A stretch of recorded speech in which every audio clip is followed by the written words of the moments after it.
Hello friends, welcome back to my channel. आज मैं आपके लिए एक नए ड्रामा की एक्सप्लेनेशन लेकर आई हूँ। तो चलिए कहानी की शुरुआत करते हैं। कहानी शुरू होती है एक हैंडसम लड़के के साथ जो अपने नए स्कूल जाने के लिए खुशी खुशी तैयार हो रहा होता है। वो रास्ते से पूरा एंजॉय करते हुए जा रहा होता है। रास्ते में कुछ लोग उसे देखकर चौंकते हैं और अपने फोन में चेक करके कहते हैं कि ये तो सुपर मॉडल मिस्टर बी की तरह लग रहा है। वो लोग उस लड़के को जाकर रोकते हैं और कहते हैं कि तुम मिस्टर बी हो ना। वो लड़का अपना फेस छुपाते हुए कहता है कि मैं वो नहीं हूँ। आप लोगों को शायद कुछ गलतफहमी हो रही है, लेकिन सारे लोग तो मिस्टर बी के पीछे पागल होते हैं। वो कहते हैं कि हम तुम्हारे बहुत बड़े फैन हैं, हमारे साथ एक फोटो ले लो प्लीज। वो लोग उसके गाल खींचते हैं और फोटो लेना शुरू कर देते हैं। उनसे परेशान होकर वो लड़का वहाँ से भागने लगता है। सब उसके पीछे लग जाते हैं। दूसरी तरफ एक लड़का अपनी गर्लफ्रेंड को प्रपोज कर रहा होता है, लेकिन मिस्टर बी को अपने पास से भागता देखकर वो कपल भी उसके पीछे भागने लगते हैं। वो लड़का आगे आगे भाग रहा होता है और उसके पीछे पूरी भीड़ भाग रही होती है। वो लड़का साइड में जाकर छुप जाता है और केले के पत्ते से अपना मुंह ढककर लोगों से पीछा छुड़ाता है। ये लड़का सच में सुपर मॉडल मिस्टर बी होता है। वो सोचता है कि ऐसे ना तो मैं स्कूल जा पाऊंगा और ना ही स्कूल में पढ़ पाऊंगा। तभी साइड में उसे एक बाइक और हेलमेट दिखता है। वो कुछ सोचकर बाइक के पास जाता है और हेलमेट पहनता है। फिर वो बाइकर के लिए एक नोट लिखकर बाइक पर छोड़ देता है। वो कैमरे से फोटो खींचता है और फोटो को स्कूल के फॉर्म पर लगा देता है। उधर स्कूल में मिया अपने फोन में मिस्टर बी की फोटो निहार रही होती है। पास में ही केटी भी मिस्टर बी की बड़ी सी फोटो लेकर खड़ी होती है, जिस पर वो मिस्टर बी को किस करती है। वो अपनी फ्रेंड से कहती है कि ये मेरा फ्यूचर हस्बैंड है। नेक्स्ट वीक इसका फैशन शो होने वाला है, चलो हम दोनों साथ में चलेंगे। पीछे से पॉल आकर कहता है कि मैं भी तुम्हारे साथ चलूंगा, लेकिन केटी की फ्रेंड मना कर देती है। पॉल उससे लड़ने लगता है। पॉल वहाँ से भाग रहा होता है। दूसरी तरफ से मिस्टर बी वहाँ आता है और पॉल उससे टकरा जाता है। केटी के ग्रुप के लोग उससे पूछते हैं कि क्या तुम नए स्टूडेंट हो, तुम्हारा नाम क्या है। मिस्टर बी कहता है कि मेरा नाम ब्रायन है। ऐसा कहकर वो वहाँ से जाने लगता है, लेकिन पॉल उसे रोकता है और कहता है कि तुम मुझे गिराकर कहाँ जा रहे हो। ब्रायन हेलमेट से उसके सिर पर हल्के से मारकर उसे सॉरी कहता है। पॉल गुस्से से उसके हेलमेट में मारता है, लेकिन उसके खुद चोट लग जाती है। केटी और दूसरी लड़की ब्रायन को धक्का मारते हुए कहती हैं कि तुम कुछ ज्यादा ही अकड़ रहे हो, जरूर इस हेलमेट के नीचे एक भद्दा चेहरा होगा। वो दोनों उसे धक्का देकर हेलमेट उतारने के लिए कहती हैं। तभी मिया कहती है कि ये नया स्टूडेंट है, इसे परेशान मत करो। केटी कहती है कि क्या तुम इसकी हेल्प करना चाहती हो। ब्रायन उन लोगों के बीच में खड़ा हो जाता है। तभी वहाँ टीचर आती है। टीचर के आते ही सब शरीफ बच्चे बन जाते हैं। केटी टीचर से कहती है कि ये नया स्टूडेंट है। टीचर ब्रायन को देखती है और फिर उसके फॉर्म को देखती है। वो कंफ्यूज हो जाती है। केटी आग लगाते हुए कहती है कि देखो मैम, इसने हेलमेट पहना है, ये कितना अजीब लग रहा है। टीचर कहती है कि तुमने भी तो टोपी पहनी है। केटी के पास टीचर की इस बात का कोई जवाब नहीं होता। टीचर कहती है कि स्कूल में गहने और बाकी चीजें पहनने की मनाही नहीं है। टीचर की बात सुनकर मिया और ब्रायन बहुत खुश होते हैं। केटी चिढ़ते हुए क्लास में चली जाती है। मिया ब्रायन को अपना नाम बताती है और कहती है कि अगर तुम्हें कुछ मदद चाहिए होगी तो मुझे बताना। ब्रायन कहता है कि ठीक है। फिर मिया भी क्लास में चली जाती है।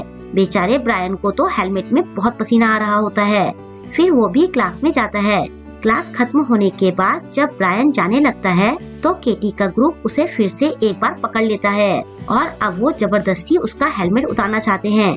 ब्रायन अपना हेलमेट मजबूती से पकड़कर रखता है। जब मिया ये सब देखती है तो वो केटी के ग्रुप के पास जाकर ब्रायन को बचाती है और कहती है कि तुम लोग इसे परेशान मत करो। केटी कहती है कि क्या तुम इसे बचाकर हीरो बनना चाहती हो। ओह, मुझे तो लगता है कि तुम दोनों बेस्ट कपल बन सकते हो, एक अकेला लड़का और एक इनसिक्योर लड़की। ऐसा बोलकर केटी खूब हंसने लगती है। मिया गुस्सा होते हुए कहती है कि तुम लोग बहुत बुरे हो, मैं प्रोफेसर से जाकर तुम्हारी शिकायत करूंगी। प्रोफेसर का सुनकर केटी डर जाती है और मिया को धमकी देते हुए चली जाती है। उनके जाते ही ब्रायन चैन की सांस लेता है। मिया उसके हेलमेट का शीशा खोलकर पूछती है कि क्या तुम ठीक हो। उसकी आंखें देखकर मिया उनमें खोसी जाती है। ब्रायन जल्दी से अपने हेलमेट का शीशा बंद कर लेता है। ये देखकर मिया कहती है कि मैं जानती हूँ कि सबके अपने सीक्रेट होते हैं। अगर तुम्हें कभी कोई दिक्कत हो तो तुम मुझसे बात कर सकते हो। ब्रायन हाँ में अपनी गर्दन हिलाता है। मिया के जाने के बाद ब्रायन अपना हेलमेट निकालता है। उसे मिया पसंद आने लगती है। फिर वो दोनों अच्छे फ्रेंड्स बन जाते हैं और साथ में क्वालिटी टाइम बिताते हैं। दोनों साथ में स्टडी करते हैं। पेंटिंग करते हुए दोनों खूब मस्ती करते हैं। फिर कुछ दिनों बाद छुट्टी के टाइम ब्रायन मिया से कहता है कि फैशन वीक आने वाला है। मिया कहती है कि मुझे मालूम है, वहाँ मिस्टर बी भी आने वाला है। मैं उसकी बहुत बड़ी फैन हूँ। मुझे वो बहुत पसंद है। काश मैं एक बार उससे मिल पाती। ब्रायन कहता है कि मैं भी उसका फैन हूँ। क्यों ना हम दोनों साथ में फैशन वीक देखने चलें। आगे बैठी केटी उन दोनों की सारी बातें सुन रही होती है। वो उन दोनों का मजाक उड़ाते हुए कहती है कि क्या तुम दोनों भी मिस्टर बी के फैन हो? तुम लोग खुद को देखो, तुमने कितने बेकार कपड़े पहने हैं और तुम्हारा फैशन सेंस भी कितना खराब है। तुम दोनों मिस्टर बी के फैंस होना डिजर्व नहीं करते। ये सुनकर मिया सैड हो जाती है। केटी अपने ग्रुप की तरफ इशारा करके कहती है कि हमें देखो, हम मिस्टर बी की तरह ही स्टाइलिश हैं। दूसरी लड़की कहती है कि तुम गरीब लोग तो वहाँ की टिकट तक नहीं खरीद सकते। मिया और ब्रायन का मजाक बनाकर केटी का ग्रुप चला जाता है।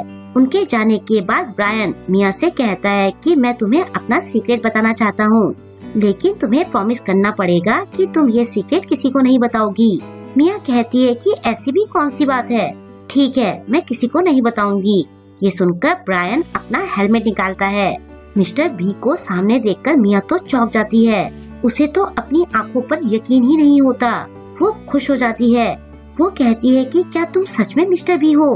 ब्रायन कहता है कि क्या तुम्हें यकीन नहीं हो रहा है? रुको, मैं तुम्हें अपने मूव्स दिखाता हूँ। ऐसा कहकर ब्रायन उसे अपने डांस मूव्स दिखाता है। मिया खुश होकर ताली बजाने लगती है। तभी बाहर से जाती केटी की नजर अंदर पड़ती है। अंदर मिस्टर बी को देखकर तो जैसे उसकी सांसें रुक जाती है। वो अंदर जाना चाहती है, लेकिन डेस्क पर हेलमेट देखकर वो समझ जाती है कि ब्रायन ही मिस्टर बी है। ये सोचकर उसे और बड़ा झटका लगता है। अंदर ब्रायन मिया के साथ डांस कर रहा होता है। फिर वो बैठता है और मिया का हाथ पकड़ता है। मिया तो शर्म से लाल हो जाती है। वो पूछती है कि तुम ये हेलमेट क्यों पहन कर रखते हो? ब्रायन कहता है कि मैं अकेला रहना पसंद करता हूँ और ये हेलमेट मुझे लोगों से बचाता है। मिया पूछती है कि फिर तुमने मुझे अपना सीक्रेट क्यों बताया? ब्रायन कहता है कि मुझे तुम पर भरोसा है। मिया कहती है कि मैं ये सीक्रेट किसी को नहीं बताऊंगी। तभी ब्रायन मिया के गाल पर किस करता है। मिया और ज्यादा शर्माने लगती है। बाहर से ये सब देखकर केटी का तो दिमाग खराब हो जाता है। वो कहती है कि मैं इस बदसूरत लड़की से हार नहीं सकती। वो चुपके से उन दोनों की फोटो खींच लेती है और कहती है कि मिस्टर बी सिर्फ मेरा होगा। और यहीं पर आज के एपिसोड की एंडिंग हो जाती है। अब आगे क्या होगा? केटी ब्रायन को पाने के लिए क्या चाल चलेगी? क्या ब्रायन उसके जाल में फंसेगा? और मिया का क्या होगा? ये सब हमें नेक्स्ट एपिसोड में पता चलेगा। तो वेट कीजिए इसके नेक्स्ट एपिसोड का। आई होप कि आपको आज का एपिसोड पसंद आया होगा। आपको आज का वीडियो कैसा लगा मुझे कमेंट करके जरूर बताएं और वीडियो को लाइक और शेयर करना ना भूलें। अगर अभी तक आपने मेरे चैनल को सब्सक्राइब नहीं किया है तो प्लीज मेरे चैनल को सब्सक्राइब कर ले और लेटेस्ट वीडियोस की नोटिफिकेशन पाने के लिए बेल आइकन को प्रेस करना ना भूले। मिलते हैं जल्द ही इसके नेक्स्ट वीडियो के साथ। Thank you.